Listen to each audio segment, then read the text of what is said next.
بسم اللہ الرحمن الرحیم۔ السلام علیکم۔ مہاراج راجہ آنند پال نے کہا، مرنے سے پہلے ہم دل بہلاوے کا بندوبست ساتھ رکھتے ہیں، مگر آپ مرے نہیں۔ پنڈت نے کہا، اتنی بار شکست کھا کر بھی آپ زندہ ہیں، اور آپ صرف اس لیے زندہ ہیں کہ اپنی بہشت خود بنا کر اسی میں رہنا پسند کرتے ہیں۔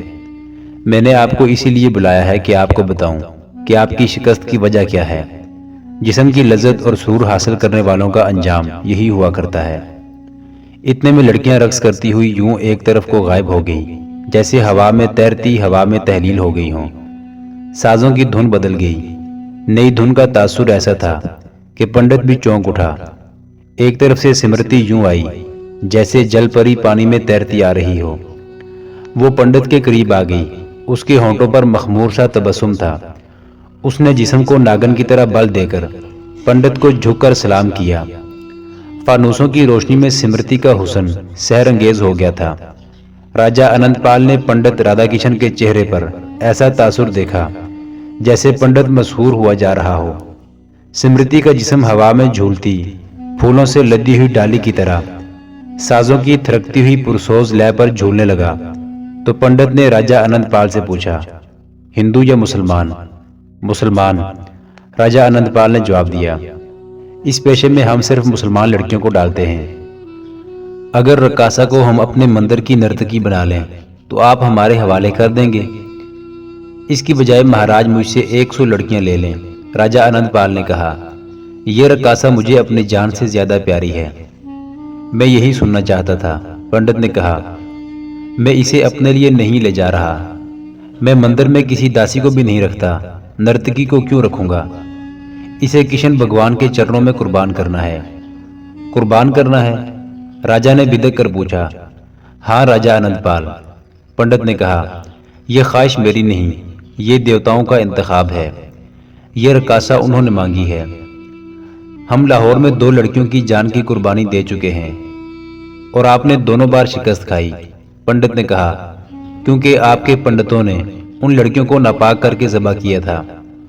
مجھے خواب میں کشن مراری کا اشارہ ملا تھا کہ قربانی اس لڑکی کی دو جو رقص میں بے مثال ہو، حسن میں بے مثال ہو، بوڑھی نہ ہو، نوجوان بھی نہ ہو، اور وہ جس کے پاس ہو اسے اتنی عزیز ہو کہ کسی قیمت پر کسی کو دینے پر رضامند نہ ہو سکے۔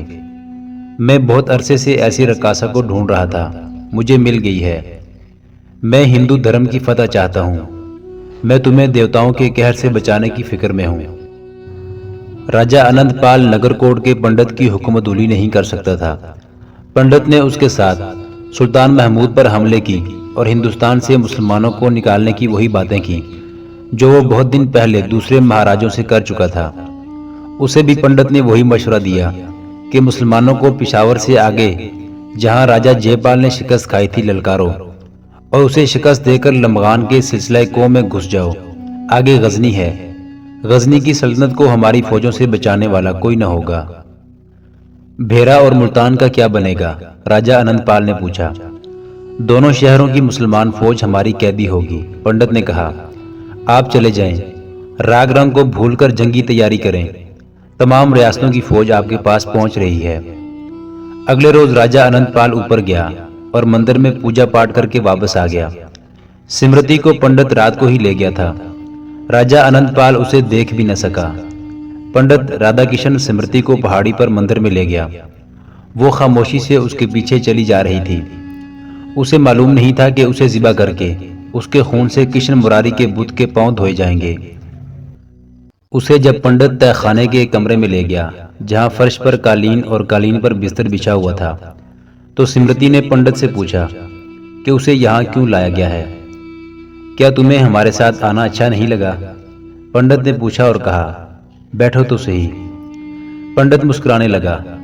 سمرتی نے بیٹھ کر اس کا ہاتھ پکڑ لیا اور آہستہ سے کھینچا۔ پنڈت اس کے پاس بیٹھ گیا۔ سمرتی نے اس کی آنکھوں میں آنکھیں ڈال دی۔ اس کے ہونٹوں پر تبسم آ گیا۔ پنڈت کے جسم نے جھرجھری لی۔ سمرتی نے کہا، مہاراج نے میرے رقص کی قدر نہیں کی۔